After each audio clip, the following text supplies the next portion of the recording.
Zaokruži slova ispred dva tačna tvrđenja. Ijekavski izgovor je jedan od izgovora srpskog književnog jezika.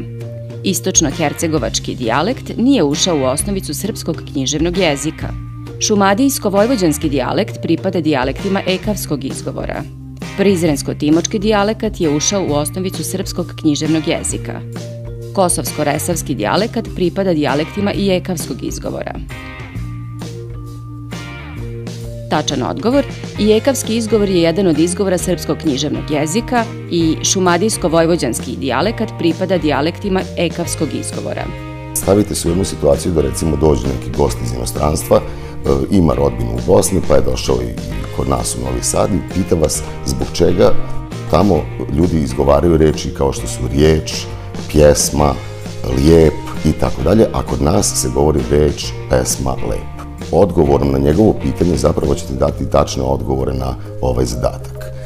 Ijekavski izgovor jeste deo srpskog književnog jezika.